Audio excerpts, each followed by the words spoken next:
Good morning, everyone. I really am enjoying this service this morning, and I'm thinking about the last time I was here, and it might have been maybe 5 years ago, I'm not sure. And I said, wow, I must have done something right. They invited me back again. So I'm thankful for the invitation. I will try to be brief in my comments. As I'm sure you all know, tomorrow is the celebration of the birthday of the Reverend Dr. Martin Luther King, Jr., and there's going to be a big parade in Tampa, and there's a huge one in St. Petersburg and all over the country, and people all over the world celebrate the contributions of this great man. There was at least one occasion that Dr. King visited Tampa, and that was back in 1961. And how many of you remember the Fort Homer Hesley Armory, which is now the Jewish Community Center? Okay, so that building is where he gave a speech. And many years before that, back in 1912, Booker T. Washington gave a speech in Tampa. And so that's the subject of my talk today, briefly. The topic is the Booker T. Washington School, 1925, and today, of course, we're in the year 2025. So it was 100 years ago that the Booker T. Washington School opened here in Tampa. There are probably three names that most people in this country are familiar with as far as black leaders, people who did extraordinary things. Of course, the Reverend Dr. Martin Luther King, Rosa Parks, and Booker T. Washington. And so Booker T. Washington came here in 1912 on a speaking tour that he did, and this was a practice of his over the last several years of his life. Each year he would visit a different state, all the way from the state of Washington down to Florida and all across the South, of course. And he would travel on his own private car on the railroad because, of course, during the days of Jim Crow, the segregation would not allow him to ride with others on the train, even if he chose to do so. But he came to Tampa, and we're going to do a presentation this morning just to show some images of the Booker T. Washington School, and I'll tell some stories how this school affected me personally through the relationships I had growing up in East Tampa, which I did from kindergarten, and then later on went to USF right down the road. So I've pretty much been a Tampan all of my life. We start with a photo of Booker T. Washington. Can everyone see that? Okay. Of course, born in 1856, born into slavery in Virginia. And this man rose from being enslaved to becoming the best known African American in this country for many, many years, for at least the last 30 years of his life, and did extraordinary things. There was some controversy about his form of leadership and his philosophy about where black people should be when it relates to the term we use now, civil rights or human rights, and how he put an emphasis on vocational education as opposed to activism, fighting for the right to vote, that type thing. He died in 1915 in Tuskegee, Alabama, where he lived for the last 4 decades of his life as principal and president of the Tuskegee Institute in Tuskegee, Alabama, a school that he founded in 1881. Let's go to the next slide, please. And this is a picture of some students at today's Booker T. Washington Elementary School. This school in Tampa started out as a junior/senior high school, and it's been through pretty much everything you can imagine as far as the grades that it covered through the last 100 years. So it started as a junior-senior high school, Then it became a junior high school. Many years later, a seventh grade center, and today it's an elementary school. The lady in the middle, in the back row, in a red blouse, if you can see her, believe it or not, is the principal. She looks like an 11th grade student, Ms. Barber, wonderful young lady, and she came up with the idea this year of celebrating the 100th anniversary of Booker T. Washington School. If you would like to join in that effort, because she has assembled a committee and she welcomes people to become a part of this ceremony in any way that you can. There'll be 2 events there at the school in September of this year, and they're looking for any form of support that anyone would like to give. So if you want to, just Google Booker T. Washington Elementary School. Ms. Barber is the principal, and I'm on a committee along with several other former students that are going to help celebrate the 100 years. I attended Booker T. Washington when it was a junior high school in the early 60s, and at that time it covered 7th, 8th, and 9th grade. The school is right on the edge, the western edge of Ybor City. I'm sure we all know where Ybor City is, and it sits just 1 block east of Nebraska Avenue, and that area is changing rapidly every day, it seems. There's another building going up and another building being torn down. People are moving in. There now are some large condo developments that are being built in the area. This is also an area that there was some discussion a few years ago, and now it's coming back up again. This could have been perhaps the site of the Tampa Bay Rays, the new baseball stadium that they're talking about building. But that didn't happen, so now, of course, we know what happened with the hurricane and St. Petersburg, the damage that was done to Tropicana Field. But there was a lot of talk about building a new baseball stadium in that community. And I was a little nervous about that because none of us wanted to see Booker T. Washington School torn down. So it looks like we may be safe for the time being. But with the Rays, you never know. You never know. If we can go to the next slide. And these are some graduates of the junior high school.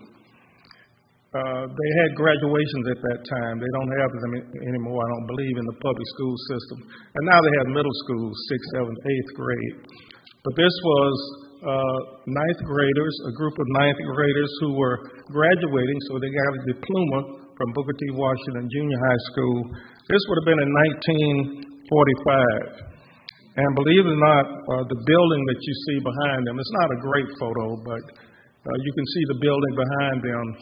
That building is 100 years old, and it's still used today as part of the campus of Booker T. Washington Elementary School. And if you look on the 3 rows from, well, let's see, 3 rows from the bottom, and somewhere in there, I'm sorry, I've lost it. My mother is in this picture. And I had a circle around her and another copy. I don't have it with me, but anyway, she attended that school, which is not surprising because there were very few schools for black students, and these were schools where only black students could attend. All of the faculty were blacks. The principal, everyone there, cafeteria workers, custodians, during the days of segregation, it truly was a world that was separate. Never equal, but surely separate. And so my mother graduated from Booker T. Washington, and then she went on to Middleton High School, which is the oldest high school, formerly all-black school in Tampa. That's a high school. And that's also the high school that I attended. Let's go to the next slide. And one of my favorite people ever, anywhere, the little short guy in the front row next to the drum holding a clarinet, that's Michael A. Rodriguez. And this photo would have been taken in the early 30s. Booker T. Washington in 1925 opened, and in 1935 it converted to a strictly junior high school because a year earlier than that, Middleton High School opened. So the black students who would have gone to Booker T. Washington High School from that point on, from 1934, went to Middleton High School. Many years later, a second school, high school for blacks opened in Tampa, and that was the Don Thompson High School, named for a white man who was the head of vocational education for Hillsborough County Public Schools, Don Thompson. He also would have been very busy right about this time of year. He was a member of one of the Gasparilla crews. And the only photo that I've seen, and the only photo of Don Thompson that anyone I know has ever seen, was a photo in his pirate cap and his garb. And, he was an electrician by trade. And after World War II, the blacks who were coming back from the service, very few of them had high school diplomas. The school district decided to build a second school for black students to graduate from high school. It was named for Mr. Don Thompson. In the central part of the city, very close to downtown and Tampa Heights. That's where the Don Thompson High School stood. It was only there for 10 years, from 1945 to 1955. It was torn down, and then Howard W. Blake High School opened in West Tampa. And during the time that I was in high school, during the 60s, if you were black and you lived in Tampa, you had two choices of which high school you could attend. Middleton High School on the east, Blake High School on the west side of the Hillsborough River. The Hatfields and the McCoys. We competed in everything, and that was a big deal. To lose to Blake, you didn't want to lose to Blake, and the students at Blake hated losing to Middleton. But we loved each other, and today we, celebrate reunions together, and we take trips together. There were some positives in spite of the ugliness all around segregation. There were some positive aspects. We took the lemons and made lemonade, and many of our graduates went on to do great things. Tampa's first black police chief, Benny Holder, was in my class at Middleton High School. And so to get back to the photo, though, Michael A.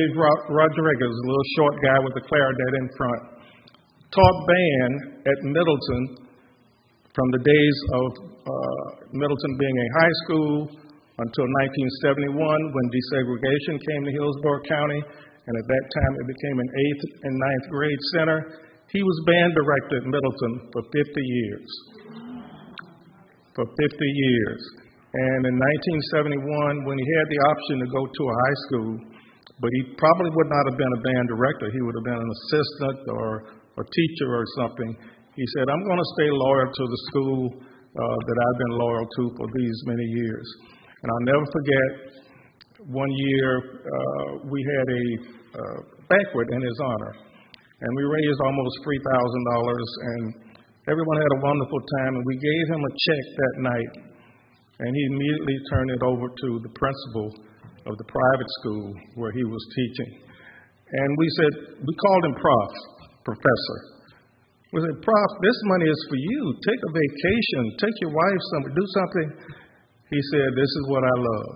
And he gave that money to a private school. It was a church-affiliated private school where he was teaching band at that time. So I get emotional thinking about him because we all loved him. And he taught us to treat everybody right, to love everybody. I remember that Middleton High School in 1965 was the first black band invited to participate in the Gasparilla Parade. That was a big deal. Well, it's still a big deal. It was a tremendous deal at that time because when you're in high school and you're in the band, you love parades, you love marching at halftime during football games and so forth, and I'll never forget that. And he was a big part of that because people had so much respect for him in Tampa. The next slide will show the football team at Booker T. Washington. This was in the 1930s.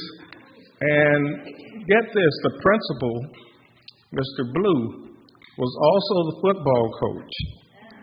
And so these guys, that's the T for Booker T. Washington. We cut off a little bit of one end of it. Booker Telefarrell Washington. That's what the T stands for the Booker T. Washington Hornets. So let's go to the next slide, please. Okay. These are some other graduates of the Booker T. Washington. And let's see. And this is the photo I was referring to earlier. This is the one my mother is in. This was the junior high school graduation, 1945. Second row from the bottom, 1, 2, 3, fourth from the left. That's Grace Tillman. That's my mother. And I recognize a lot of these young people because they stayed together, and pretty much all of them went to Middleton High School. If they went to high school, they would have attended Middleton at that time. Let's go to the next slide. This is a picture that I took last week, and this is pretty much the same scene you would have seen 100 years ago, except for the fence in front. David, that tree wasn't there. That oak tree wasn't there. There used to be a basketball court there. And my father played basketball at Booker T. Washington. Booker T. Washington Junior High School, also in 1960, was a school that some of the students there took part in the sit-in movement here in Tampa. Those of you who may have been here in the early 60s remember F.W. Woolworth department store on Franklin Street.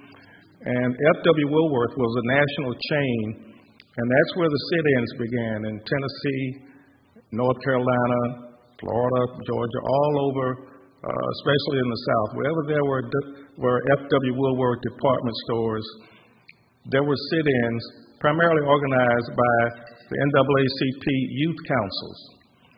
In Tampa, there was a man named Clarence Fort, who's still living. Clarence is, I think, 84 now. He lives out in the eastern part of Hillsborough County near Brandon. Clarence was 20 years old. He organized the NAACP Youth Council, and they staged sit-ins at F.W. Woolworth and then later on at other stores where there were lunch counters. But the lunch counters were segregated.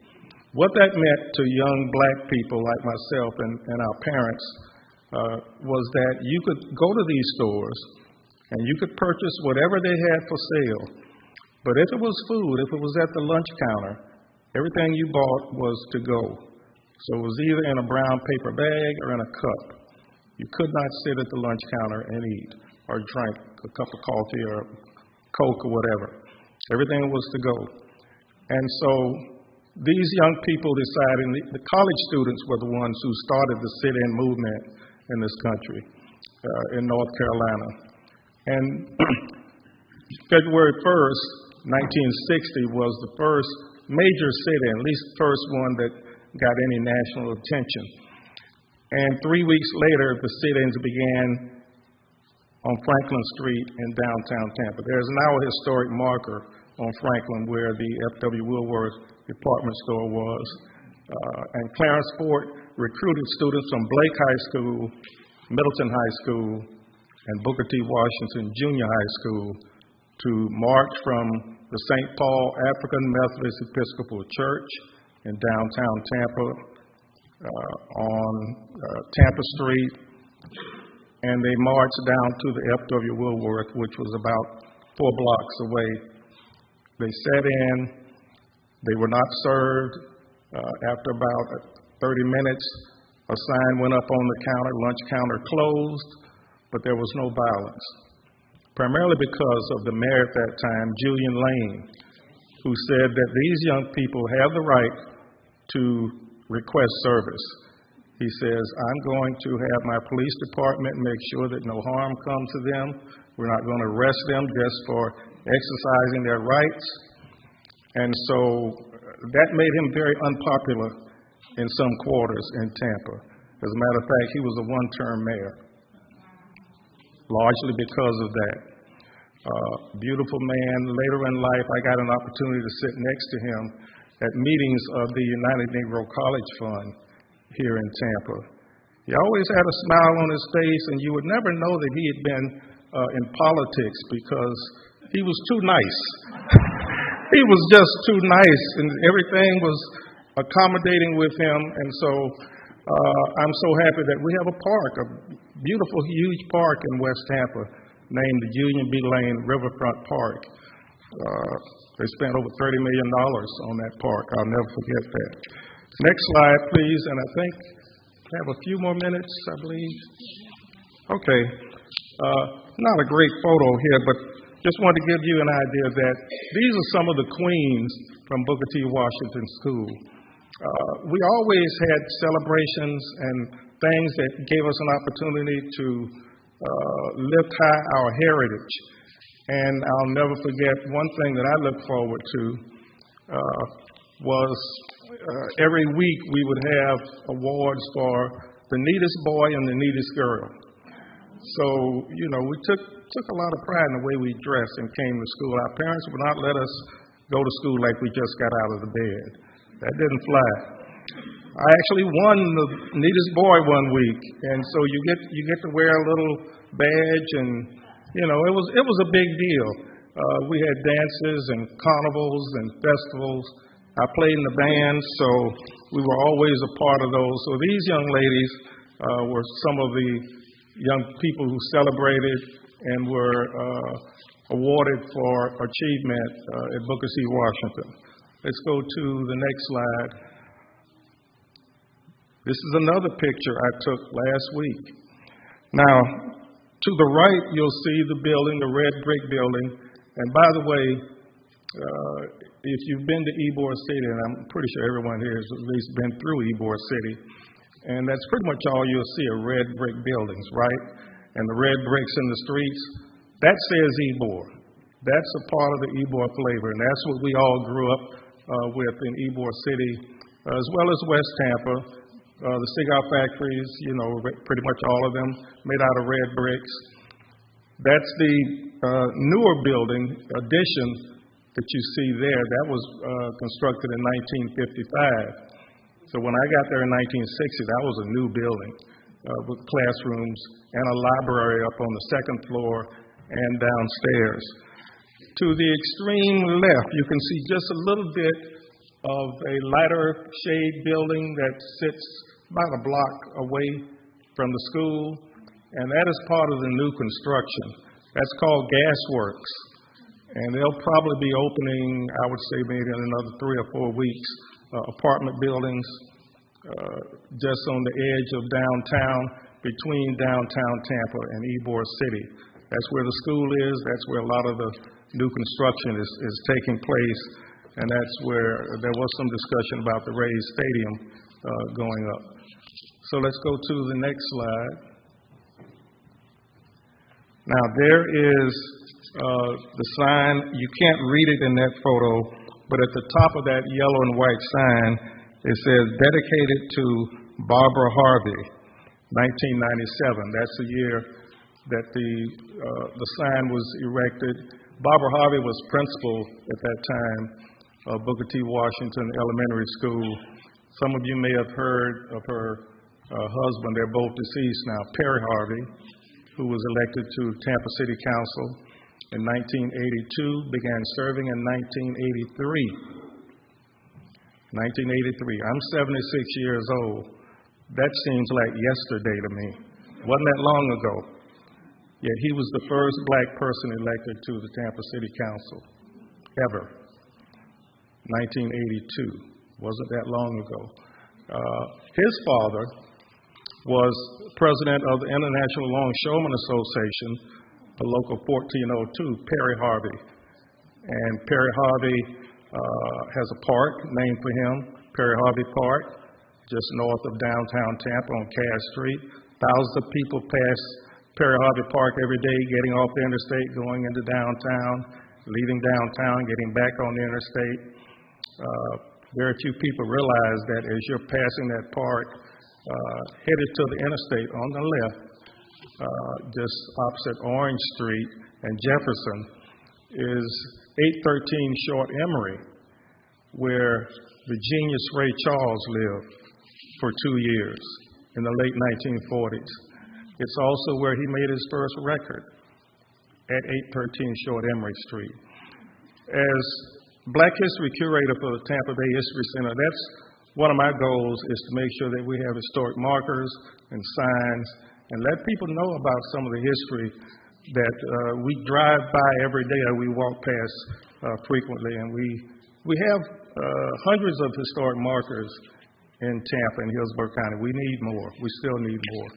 So that's all in that neighborhood within walking distance. Let's go to the next slide, please. And there you can see one of those historic markers that tells you the story of Booker T. Washington. When he was here in 1912, he spoke at the casino in Plant Park, right next to University of Tampa. And the casino building burned down in the 1930s, but it was a circular building that was a large auditorium, and that's where the big events took place, concerts and plays, and speeches by notable individuals. Booker T. Washington was the first and only black person to give a speech to an integrated audience there in the casino. And this was in 1912, just 3 years before he passed. But Booker T. Washington, who lived in Alabama, remember he started Tuskegee Institute in 1881. This was 1912, so many years later when he came to Tampa, he said that that was the only place he'd been, and he'd been all over the country. Born in Virginia, lived in West Virginia as a child, started a school in Alabama. He said Tampa, Florida is the only place that he'd ever been where he was asked to give a speech to an integrated audience. Blacks were allowed to come into the building, but there were white sheets down the middle of the room. And so the whites sat on one side and the blacks sat on the other. And he refused to give that speech initially. One of the people who convinced him that, give it a second thought. We implore you to share some wisdom with us. Talk about what's wrong with what you see, but please don't walk away.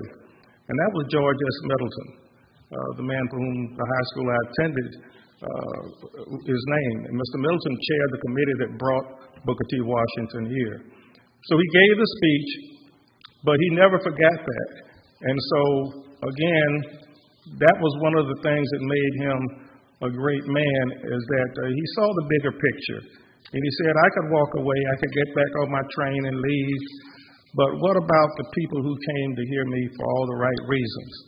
It wasn't their choice to be separated, and certainly the black people there benefited from that because 2 years later we organized an NAACP branch, largely based on the inspiration that he gave that day. So let's go to the next slide. We're winding down now. Now this is a walkway and a covered bridge. Booker T. Washington School is on the left.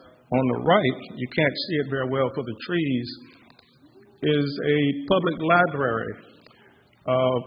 When a committee of volunteers that I chaired, we were advocating for a new library to replace the Ybor City Public Library, which sat on Nebraska Avenue for many, many years. Bob Saunders, who founded the EEO office for Hillsborough County and had been the state field secretary for 14 years for the Florida branches of the NAACP, who was from Tampa, died just before the new library opened. And so Hillsborough County Public Libraries decided they would name the new library for Robert W. Saunders. I don't know if any of you ever had the opportunity to visit that library, but it's a $7.8 million library. It opened about 15 years ago. A beautiful library with hundreds of photos of cultural scenes throughout Tampa of black people from Hillsborough County. And the Robert W. Saunders Library is a real jewel. There's no other public library like it that celebrates history of any person or any people like that one does. So that is a partnership between the Hillsborough County Public Schools and the library system. And so that's why you see that walkway. So the students at one time would have to leave the school and walk along a sidewalk on Nebraska Avenue and then enter the library. Now they just walk through that walkway and they're there. So that's what a community can do when it gets together and decides that, it would make sense.